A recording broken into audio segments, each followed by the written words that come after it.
jimang YouTube channel panina athakina kimo khangai goi idam kim takhiamo dam kim ten lamen ngei mo hi na tuni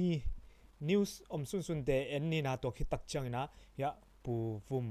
vum sonina ama thugen na te thek ding kilom le jang nop ai manina to ngai to ni na tuna ama sa pe ni na thei sai ma to zania news tu jing sang news ngom kolgam thu a hi lasak lai takina heart attack ma to lungtang nan na to adinu achi la siam min thang khat alasak lai takina ong pu khia hi chi pen koi kwa in thei sa ma to ina Facebook sunga jong mutek ni hangina som ni lenga ni autu ba hi na zan to ni ta zani ta kina favor khat bem kwa ben te a hi mo te la sa siam a hi adinu ina ya endiot ben sunga la phuak a hi ma to ong nu sakin sa hi Raymond akichi la sempa pen la phua pen kap non ken achi mangu ba ne achi pen asak lai takina thakha thuina thaltuk jiawina siswak hi chi mo ina ama pen lungtang nan na heart attack nga wat ina asi chiwa akima pam panina alom te na music shente in hi hu ke u hangina hi music shen alom a music tumpi te mate to ya hu ke u hangina anun ta na pen hon khezo non lo hi china news panina thuam hi ama pen Myanmar star la kidem na lasa zia ding a hil hi vocal cost a hil nu mate to nu I tanu tapa hi chi mo ina hi pen Myanmar star la zong tak che Myanmar idol khonga ma to la kidem na vocal accord ina a hil ma to hidana sading chi ai zong ma to ama a hil nyat trasi mo hi teacher trasi ina tapa hi chi mo ina amau zong lamet lo lai takina lasak lai takina hi Android bente ball a hi Raymond phok nai na ma to asaku to ben poi a ball pen to lai takina lasak lai takina mangu ba ne chi asak lai takina puk sukina anun tang na te ong be hiau hi to hi ithuge na tung tona ming te pen inun tang na pen ikhusunga omlo zia I thei sa hi manina to tung tona kitel thak son mo kitel thak ina tuina hi inun tang na pen ma khusunga hilowa denchang na bang chiding denche inun tang na omlai ding mo siding mo chi kithelo inun ta ming te inun tang na hi toy manina inun ta lai na ikhamwan ding ma to khamwang takan inun tak the ding kisami koya banghuna koimuna inung isia hi zongina atom na pena vana ipa khiang itun na ding khamwan na inei the ding mato mi ma kem chet himun panina ong han thon nge mo tak chena hia zoma CDF ton zangina pa chin tung mang in su chi mo CDF ton zang chi pen zomu mungi makai na mo hina Tedim district ton zang khopi a teng a hi pu chin tung mang in zani otuwa som ni lenga ni na to ki kal sakhi chi na zomu mungina gen na ong nei hi pa chin tung mang pen abeisa kum tampi hun lai pek panina kolga kapte to na sem khom hi a CDF ton zang in khatve kiman hin hi chi na gen be la hi happy hoi ki sai na thongsung panina akikha hia himale hongtung ding kol kal kapte kitel na dinga me kwang lui som lew a hi manina CDF ton zang te na kilung kim lo na pa chin tun mang tung mang ina in CDF ton zang ina akilak sak akikal sak ain akilak sak akikal sak hi china to ba pulak hi ton zang gam sung panina pa chin tung mang le pa nang khan jam te na hongtung ding kitel na dinga me kwang lui so mu hi china hi bangina zo mu mungina to bangina ongen hia hi toy manina bahangina hi pa chin tung mang in kilak sakina kiteng sakina kikal sakhiam chi le ong tungning December kha sunga mi ong lai te akitel na bol na dia thapia bek tham loina to sunga MP semina me kwang lui som son la menina CDF ton zangina athu hil na le hi กากับเตปันปีฮีจีนะอโมสักนาวโตไอนูฮิบังอินะหลักสักฮีจีนะโจมูมุงอินะตัวบังเกนฮีตัวมันนี่นะตุตาดีนะเฮียอลิมาอิมูมาบังอินะฮีอินปะจิงตุงมังจินตุงมังอินเป็นอากิกัลอักสวกฮี CSSC เดตกิปอลนะหังอินะขัดเวCDF ตอนจากนะขัดเวตัวบังอินะน้ำมันหินินะหิมะตะเซเลตุอินะกิเตลนะดิงะเมื่อกวางลุยซ้อมซ้อนไหลมาเนี่ยนะฮิโจมูมุงอินะไออินเตอากิกัลสักอากิเตงสักฮีจีนะฮิบังอินะองปุลาฮีตุงต้นนี่นะนังอีเกนนบนาเล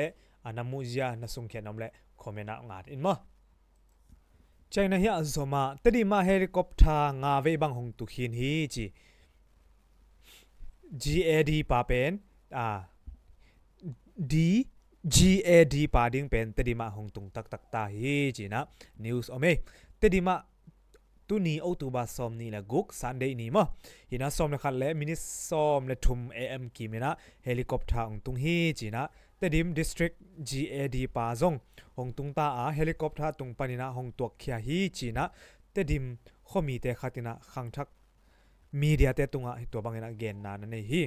ตุนีสุงลิมลิมินะเฮลิคอปเตอร์งาเวบังหงตูตากาลกับตัมปีซงเฮลิคอปเตอร์ตุงปานินะตัวเขียจีนะฮีมิปีแต่ดิมคอปีสุงอมฮีมีปีเตอินะอามูนาวเลอัตเตลนาวตัวบางนะเกนเขียนนาองนั่นเองฮีตัวมันนี่นะแต่ดิมคอปีซงฮี SSC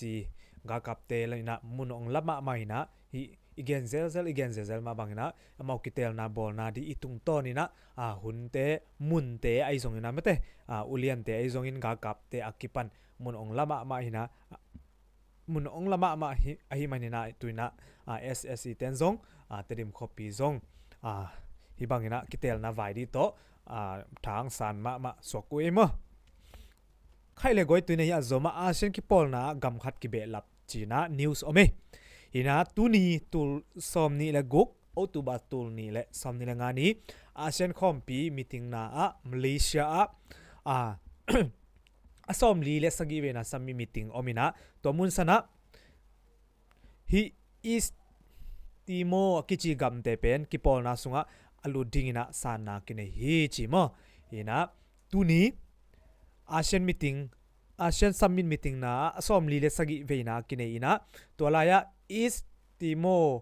กิจิกัมกิปอลกัมเตเป็นกิปอลนาอาเซียนกิปอลนาสุงะลูดิ้งอินะสานากินฮีจีฮีอาเซียนกิปอลนะกัมซอมกิปอลคอมฮีนะตุยนะกัมซอมและกัมขัดฮิตาอินะกุมซอมนี่และกุมกุบสุงะกัมขัดอากิเบลับนาซงหงสวกฮีจีนะฮิบังอินะ BBC Burmese News ปานินะตัวบังอินะสวสักนาองในอุฮีตุยนะอาเบซากุมซอมนี่และกุมกุกสุงอินะอาเซียนกิปอลนะกัมอลูดเป็นกัมซอมหิมะตะเซเลตุยนะมาเลเซียอาเซียนซัมมินมีติงนาอาซอมลีเลสกีเวนาซงฮิกัมขันกิเบลาปินะตัวกัมเตนกว่ายัมจิเลอีสติโมกิจิกัมเตฮินะอามาวอาเซียนกัมะขุดกิเลนคอมดีนะตุนีสานาอาเซียนมาไกเตนะองเนยสวกไกมะฮีนะตัวซอมาอาเซียนคอมปิอาเทสามาทรัมซงกิเฮเลนะตัวทรัมมินทุเกนนาเนยนะตัวทุเกนนาบางยัมจิเลตุนียกิบอลอาเซียนคอมปีอสอมลีเลสกีเวนะUN Secretary ปะซงนักกิเฮลเทฮีจิมะ UN ละมาไกปะซงกิเฮลเทฮีฮีคอมปีอะไทยและกัมพูชาเตกัมกีบอยนาไวกิเลมนาเล็ดมัดทุนาในอุอินะตัวตกิไซนะทรามินทุเกนนาในเทฮีจิมะยะทุเกนนาเป็นทรามินเป็น UN เตนั่นนะวิกเหี่ยวนาวิกเกี่ยวเร็วๆนะตัวอวิกบางจีวิกยามจีเลทุกแกนะฮิกัมเตนิเป็นอากิเลมกิกเทนดิ่งนะมาเลเซียมาไกไปซงอินไทยมาไกไปซงอินกัมพูชามาไกเตไอซงอินะเกมะทำมินะฟงโตกะกิลิมกุปเปอมาวะฮิบังกิเลมนามันลังตะกาอมเทเป็น UN เตนะเซมนาสังอินะกะโลจิงซอกนาฮีจีนะอามาเลอามากิพัดอินะ UN เตทะเนมนาตอมคัดดอทเพย์เกียวฮีจีนะฮิบังอินะเตดิมทามินะฮิบังสวสักนาองเนฮีตุงต้นนะ Trump pen na khat pe accept tak changina alo chin tak changina ama zong ki pa kina ama le ma zong aki gen mo aki pa toy ama le ma ki phat chine hi zong alam khat pan eleng zong a hiring ma hi chileling ke bang mo ai zong ina anasem na dong thupi ai manina tuina hilaya asian meeting khom pia bang nana gen le yam chile hi Cambodia le Thai ki kal amau hun khat lai na aboi ma u hi ya tuina hile Malaysia ma kai pa te to ai zong Thai ma kai te zong Cambodia ma kai te le ke ma tramina to te ho pi ina kilem na ding na ka vai hom pi hi tuina kilem na nei tau hi nei khinu hi china gen na nei hi to la ya bang na gen la hiam chile zuen te na seps na sang na kalo ching zo pek pek a ka gwal zo pek pek hi china zu ente na vau na kok na chik kiao jiao se hi mo to mai na zuen te din bel nuam khol lo ding ai ve mo hi tung to na mu na gen nom le jong comment ang a to mo tak chang again zel ma ba bangina asian khompia kolgam ai tangina zomi te khat ong ki hel theina alungdam hoi ma zomi te kel ai manina alungdam hoi so din che tu ni le som ni le nga som ni le go out to bani na akibola hi asian gama asian sammi akibola hi Malaysia som ni sagi veina kolgam ai tangina waki hela hi pu hau khan sum hangina yang tangma ma hi zomi te to pan thupa ong pia hi china hi bangina news ome toy manina hi gam tom ki mu khomna pen ei zomi te minam neu chik te vaki hel zo chi pen pasien thupa tak yai ma ina nang tanga lungdam pi le pu hau khan sum lungdam pi hange china khomena ngat bu ma hi na tuina ngoi news luawat omkeina azomina dena igen hi pu vum suan ma pu vum suan ni thugen na khat azomina ngai zomni na ama thugen na tung toni na man pha sa le thupi sa kai manen ya video ong bol ke kheng mo toi manena amai thugen na tung ton again nop bang nop om le khomena ngatin mo khai le koi video pan to pani mo introduction atomin bol ke hangina den chiang thugen ding peu hi thei bangina ken ong introduce mining ina in tun pu vum suan thugen ding in samnin ama pen lam tulai tak lam ka omina zomi council ke chi zomi chia aki pol minam tribe kwa te i makai pi chairman ale lai tak hi na ama pen tu malamina sun sot pi pek panina chini Manipura All Tribal Student Union makai pi zong na sem ngei khat hi na to chengina Delhi ZYA makai pi chi khong na sem ina mina mading akip pezo mimon huai ma khat ahia to chengina Manipur Tribal Forum kichi Manipur sunga minam neu chiding mo tribal te i kipol khop na zong makai ana sem hi na ama pen India kumpia IB kichi intelligent bureau sa kumsot pi a pension dong ana sem hi na i politics lam zong theima ma mipil khat tuina makai pi na kinei thei ai manina nak pi takin lungdam pi le angtang ma le muat na nei hi hang chi he atomina ken ama vai kung gen hi inchin aman hun hoi asak bangina minute som thum tang hun ong la hen la kisam asak bangina tulai din mun i zomi te din mun ahi zongin mailam kalsuan ji ading te le akisam asak bangteng ama hunap ya hi ni le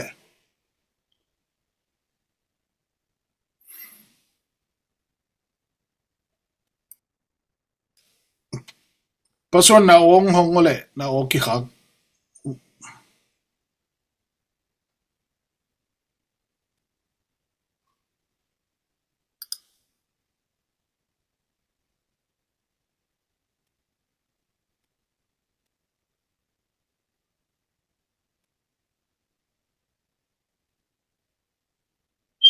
commute lai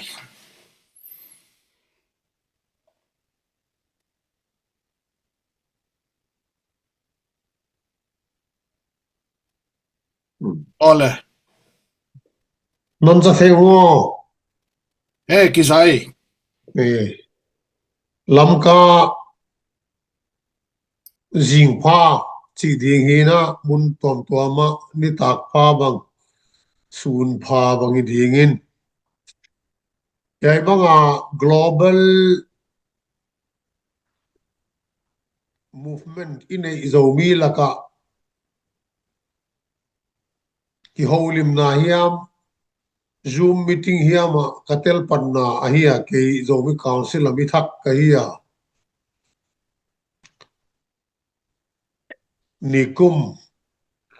May ni som ni le khatina zomi council chairman mo pak na kanala to a eigam akilu chil laina eigam a vai sai ringa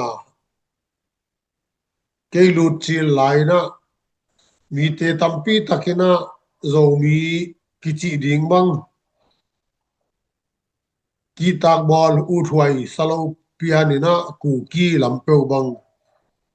asa porter anapung moka kuchina tu apaita kum khat le khaguk chingnai lo sungina zomi sunga avai poten thei to pa na ki se mina pathian he pina to pathian pina to tu tan tan zomi supporter zomi i hi chi gen khengam tampi ta khong pung ta ni dang lai na ni dang zo deu kum ni khong pai tai na zomi annual fund chia mi van tang laka annual fund kai khom ding bang leng u thwai lo pi mi non pe ding ya on pe lo ding chi leng ki thei chian lo la ya tu chiang in bel ei laka ki song la hel lo ina mi ten ki thalop takina zo mi on gum thei wa India gam le saklam gama tuina ina te hoi taka pai to thei ding dan ina hong ki sa a pai kan laka izo mi movement pen mi people lai India MLA chi khong MDC ki chi khong to i political movement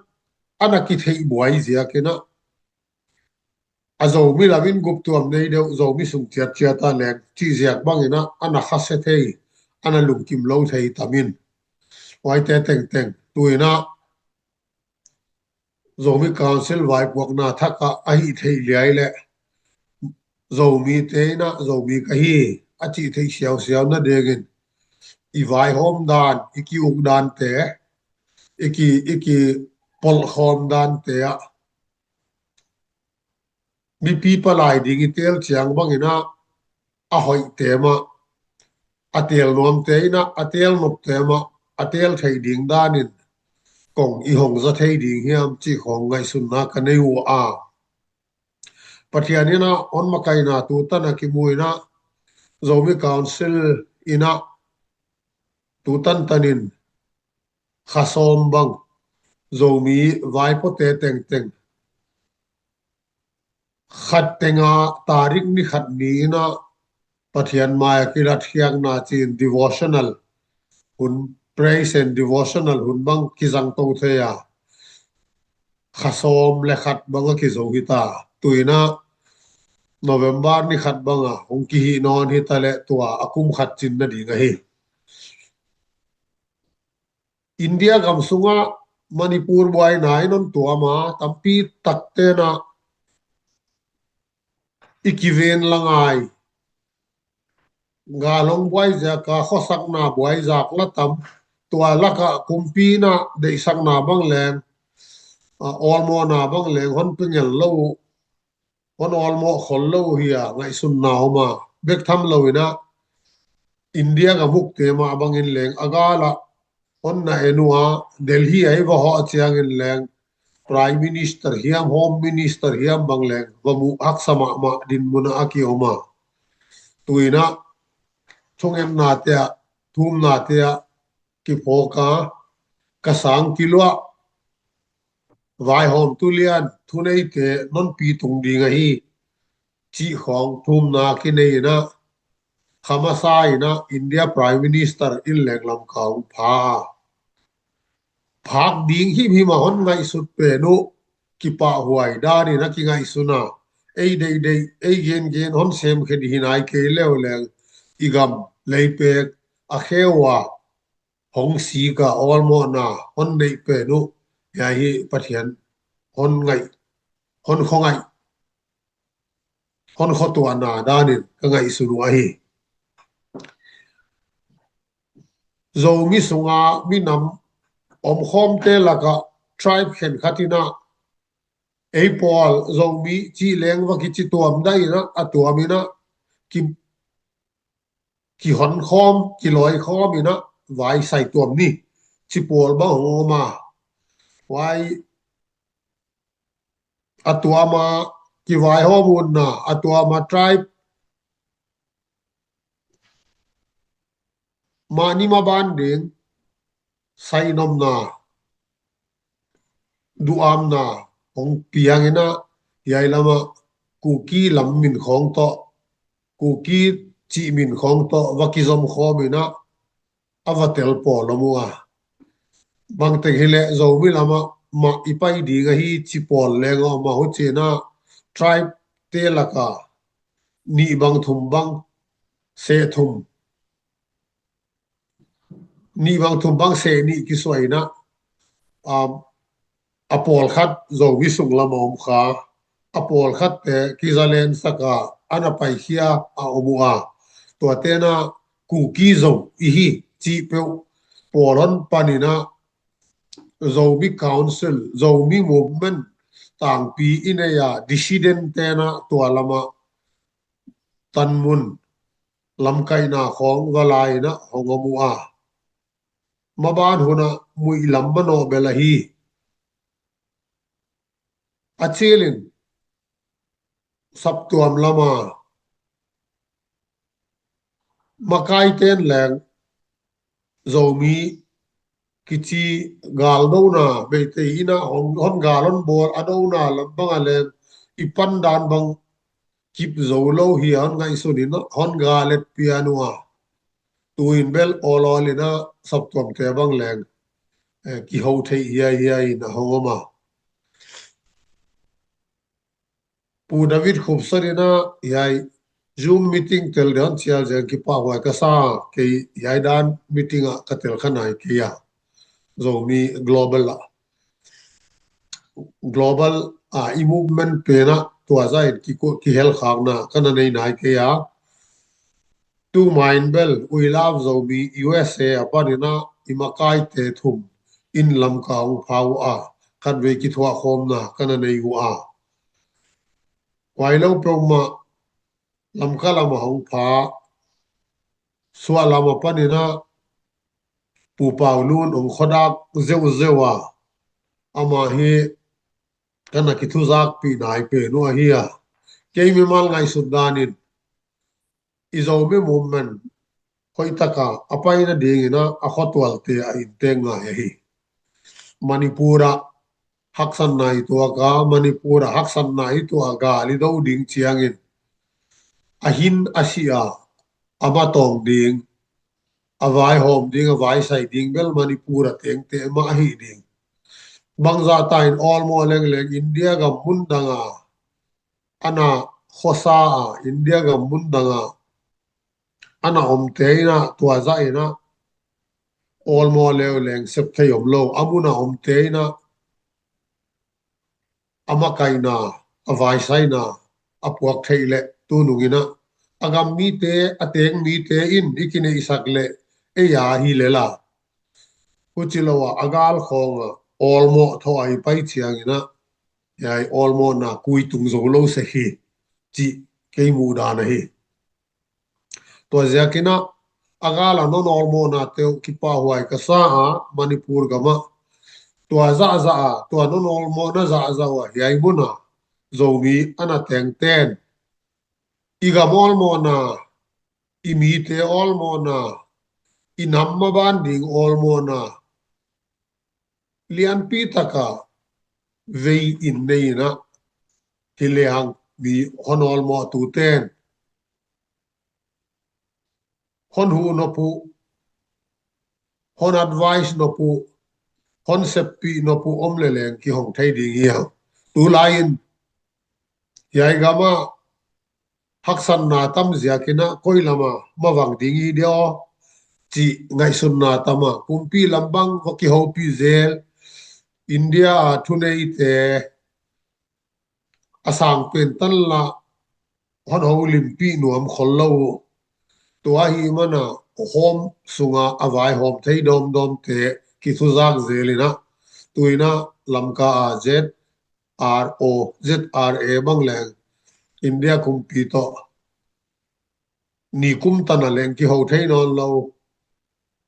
a om pen tuina political dialogue pat thei dan om kha hiam china suspension of operations agreement India kumpi to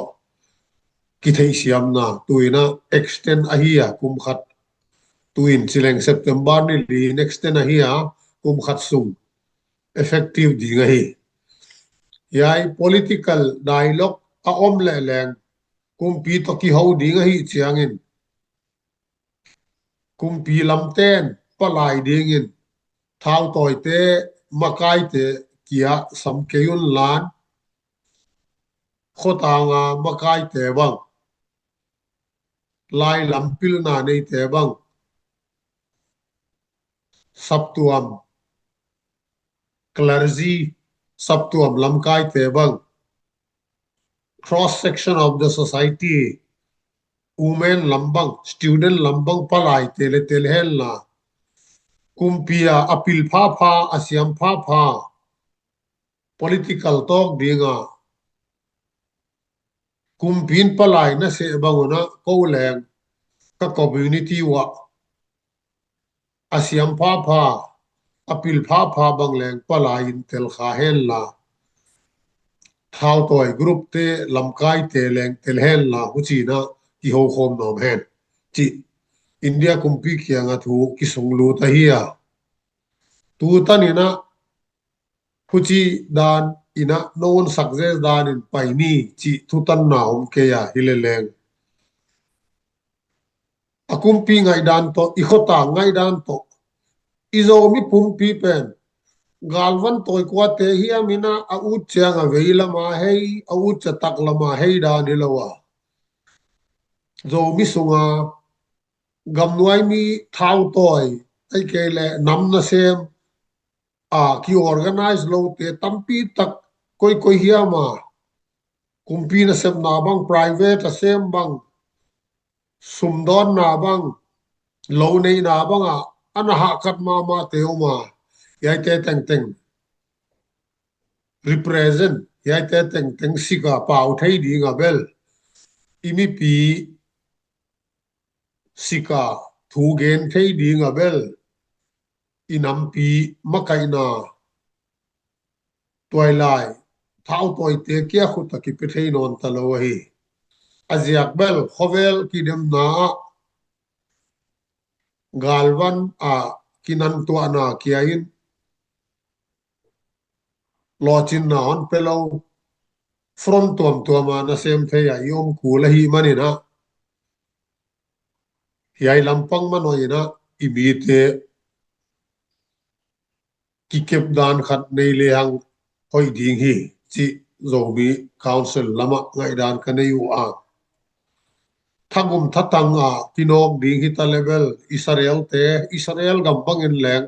Gaza strip khong khaksa sa khollo kha ding hi ya ile leng tu lai khovela thagum thatanga hạt man thua ki zo lo pol a thu ala alengi zo ngai pol tampi takomi toy manina yai ikisak ding dan bang khatwei zapi na leitung mai kaya khovel gamun tuam pana omte kisu khomina koilai hiama bang chia imi na mei ding ya India gama imite maban ding bang chi ding hiya swalam gama tu lai taka itua te bang chi dana alem tang zo de wana sep dan om thei lo ding hiam chi te bang ki kup khom na hun nei leng u thuai ma hiya toina khua hun bang leng nuam hiya ya hu chi na vua pi ong zung non ma bangin yai dan ki kup theina ki kup khom theina bang nei hi le hang imi pi igam ma ban ding ngai sut theina giel khom theina hun pha i bol ding poimo kulma ama in ka theiwa pathianina hun pha hun piak le ilamina hi haksanna ina eiga mon tuam laina ituai lai tampi takte yai muna pang fan ina omua kumpi na sem na bang banking sector a hitale gal kab lama hitale kumpi gal kab lama hitale sem na tuam te ana lut sau thei zelua nidangin manipura corruption nek guk tak guk na lawlessness dan le thupia ka ki kem nuam lowa nidang laya bible a thukhun loi hun lai dan dewa mi khem peuna a ut chiat se ma om na khovel apanina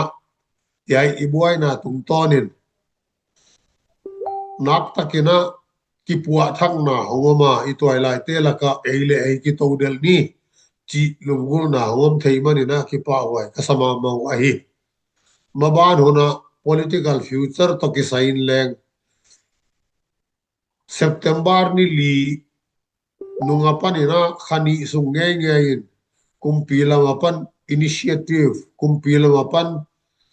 panlangna kon nei dingwa khani sungina political dialogue thu igen khom ding chi hun khani suwan piawa tua khani achin na ding November ni li ai ta yai hun tanina bang ground work akipan na din bang teng hon hi pi ding hiam chi bela ki thei nai ke ya thungen na te phok leng lan kong tuam tua ma isuk nuaw ma nga ya hi chi athakina kahon gen thak nuwa ma na thei sa chia chu chui chi ka the ya hele leng phok thak ding ina tua kahon tak lang ai twilight te la ka imi inamin na akhang ma zomi chi bang ngai nan na hong khang tuanina igal buai na apanina didang sangin khang tuanin akitheya zomi kipol khom na a component manipura India de component lian ma khat pai te tribe pai te kampao jang te pol ki khop ki kai khom na pai te tribe council chi bang lek ni dangina se ni tang takana na kiswaina zomi lam gum pol le agum lo zodeu pol bangana oma tuina yai se ni kiswana abeita khatina akigom tawa zomi council a le palai hon sol ding za hon sol tawa tuina Burma gam gidunga ateng mi te tampi tak ei lama zomi lama intek panina aum theiwa tuabana tribe dangleng nambing ki pol khom pau bing ki pol khom na hen khat bang leng ei lama olola hong lu thia hi ding dan lamin na akine ya hi yai keina na omnamun zomi council headquarter lamkate omnamun hi mun poimo tak khat ana hiya yai taka I trade and commerce I isum don na isum don na le inek zon na te hoi takin lo ching hi le lam kabial lam kat om na Churachandpur district chi bang ma wangin om le hang sak lam gam te a ding bang a leng akingang na lian pi khatu hong hi ba na to ma bangin mi Zogam lam bang leng i hak sa thun chianga iki hep khia ikhiep i watai lu thei namun iki hep khiak namun hong hi a tu chiang chiang in dan khong hon phwa be be ule mi Zogam bang leng i dei zai na ki lut zo lo hi dio chi ngai sun na oma ki pa huai takin zo mi dei sang mi te tuina ai zola athunei ina olol in hong dun non dau dau u a center YMA banga leng zan hal khong ina zo zo mi lama onol mo pi bang president in hong kai the ya to ma bangin mi zo sin lai ki pol khom na MZP headquarter banga leng zo mi lam all mo na nei mi te office biara la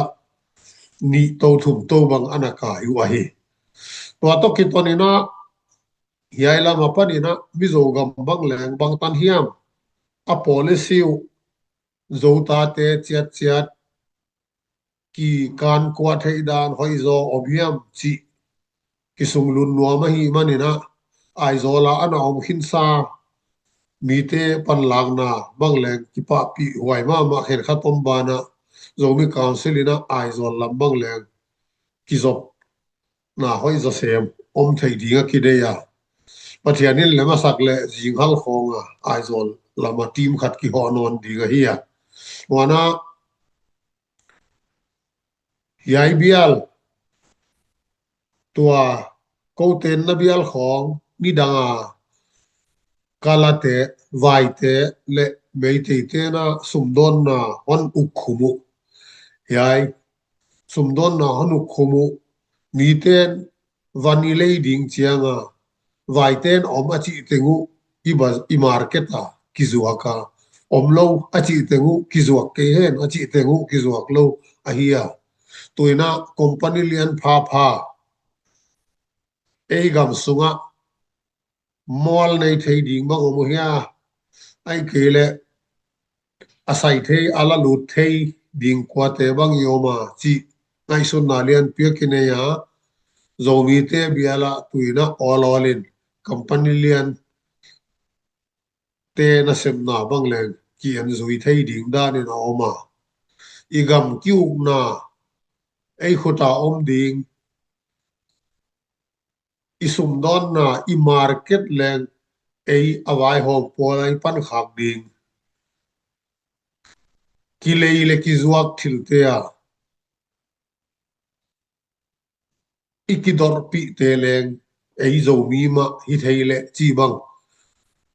a hat lo lo ena pilwang simina kon bol to wa tu takina yai hong lo chin theile tu nuwa igama intek tuan ding hi ei gam ichi kinei sakle age ya hi mai ikinei sakke ya kalate vaite khong meite te khong polama panong pai pe pe ekipa pi le ei ami khwal ki swak tek tek ding hi chi bang mai sum na kana nei da nu hi iki kum zel dinga bangyama don no phiam om te kon hil thei kha om le on dongul lan minute som thum gen ding hi chi hi a tu no minute som ni lenga ka gen ta a ki holim na lam ha bol zo leng u thuai chi zia kina gen ding bel tam ma igam ilu alo pe ka hing to dep dum mai mi ten agamu bang ma hai chi chin theina tak lo gam keu te bang leng gam hing so wa ya nek tak pian na de bol thei wa eiten ya igam hing dip dip te le hoi ma te khong asem ding khu kom non lo easy money sem lo wa nek thei na ding zon ud na bang hong uanga hen khat te bang ina poppy cultivation tan pha hon chi mu nuama hong kun kun polo mai manina saklam gam hitale ya lam ka le akima se vela teng te hitale I khosak dana pathian dei sak thei pathian ina a chei nom nam mina mi ding ina ha kat chian lian chi kon chian no ma hi ka ki pa ke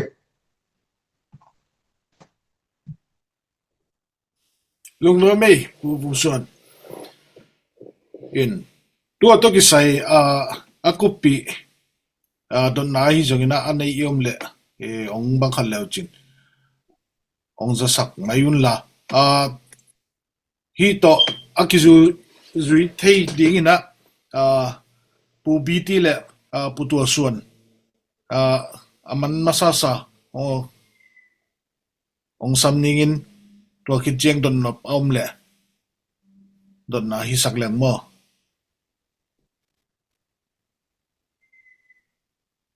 pu tua suan na ready here pu suan pi chi ding rồi Oh, pubitin again for hen mo. oh